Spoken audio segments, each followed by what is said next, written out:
I went on trial, and I couldn't concentrate. I can remember it clear as day. There was things going on in the background, and when coaches are trying to speak to you and stuff, I would be looking past them to see what everyone else is doing, not concentrating. To be fair, I still struggle with concentration now these days. I knew at the time that I could play. I was good enough technically and stuff like this. I wasn't out of place, but just that side of it, the concentrating was really difficult for me. So I was keen to kind of prove them wrong. I've always had that hunger in my belly throughout the years, and I think it's gone on to help me to where I am today. So did that initial rejection fire that? Yeah, I'd say so. There was, there's been multiple periods in my career where I've had to, prove people wrong. And I think I'm still doing it to this day. There will always be people that judge you and have things to say. On reflection now, there are kind of a couple of routes in. One is doing this. It's starting at effectively, grassroots down the bottom of the football pyramid and grafting your way up. Or a lot of young people end up at these amazing Category 1 academies and they're treated almost like pro footballers from the age of 10 or 11. I'm really interested in what you think it gave you that you didn't go down the academy route, that you went down the much more traditional route of a long, slow build through the game to the point where you are now. Yeah, I think it hearing you explain it like that actually makes me kind of smile and happy. And if someone said you could start in a Category 1 academy or choose to be at Exeter, I would choose that all the way, because I feel like it's made me the person I am today. It's not given to you on a plate. You have to work hard for it. So then when you do get to my position now and you're playing in top stadiums and stuff, but do go back to the FA Cup, I've done it all before, so it's nothing new to me. And what do you think, out of all the lessons that period taught you?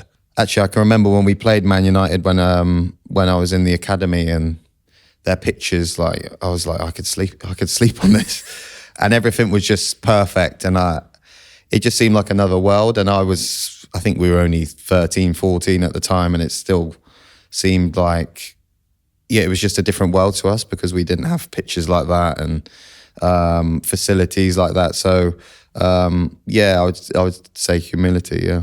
And I can understand how now, right, as a 28-year-old dad with a great career, you can look back on that and go, I can see the benefit of what I went through. But what about at the time? Did you not look at those pictures at Man United and think, oh, I'd love to be here? How did you have the patience to realise that you were in an okay place? Yeah, don't get me wrong. That was always the aim. It was always to move on to bigger things. I wanted to be I wanted to be playing on those training grounds. It was the kind of same thing all the way throughout. You want to aim to be the best. And a lad from my academy actually got bought by Man United, so I thought it was possible to move on to something like that, and that was always the aim throughout. Can we talk about Weston-super-Mare? Yeah. Because what I really like about this is I think you would have been 19 years old, I think, when you went there. Yeah. And yet you're now playing with, Jean Duran, who's only a few months older than you were then, and he's playing in the Premier League for Aston Villa, right? So was there not a moment of impatience where you're thinking, I'm seeing 17, 18, 19-year-olds play Premier League football. I'm 19 and I'm at Weston-super-Mare.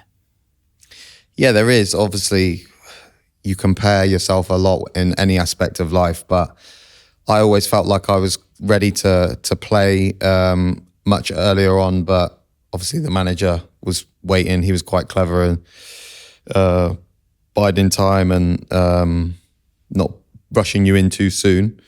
But that was one of the best things I did, going out to play football on loan at Weston-super-Mare, fighting for 3 points, I say, and people had mortgages to pay and bills to pay, kids to feed. It's then a job. And I still joke about it now to my friends, saying from Whitehawk to potentially playing Champions League football.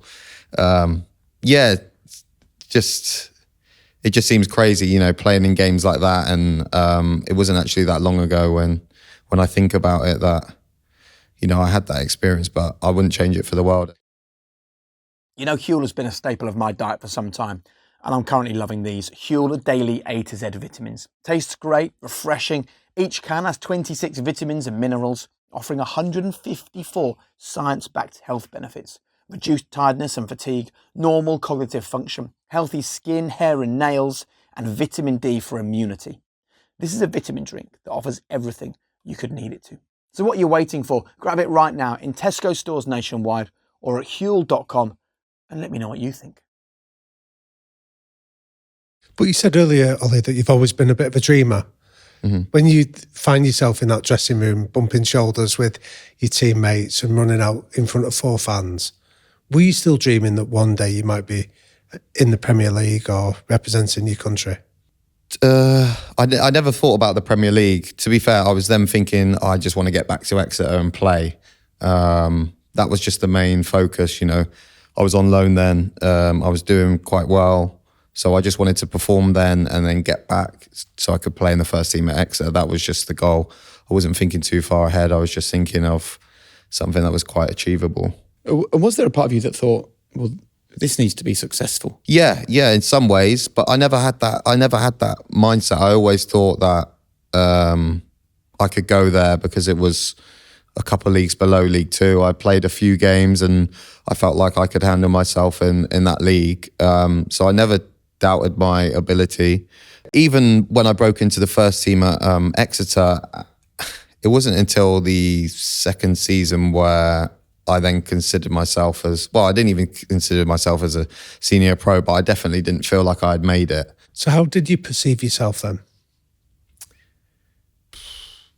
I feel like I've always been quite humble. I've never wanted to come across arrogant. So I've just kind of, I've never perceived myself as any bigger than anyone or anything like that. I see myself as a senior pro now because I've got to where I am and I've played a lot of games. But at that time, I was just a young lad who had broken into the first team. So we recently interviewed Alex Inglethorpe, who runs the academy at Liverpool. Mm-hmm. And we've both got young lads. My son plays football as an 8-year-old, right? And he's the nicest kid. If there's ever 2 players running for a ball, he will stop every time and let his teammate get it.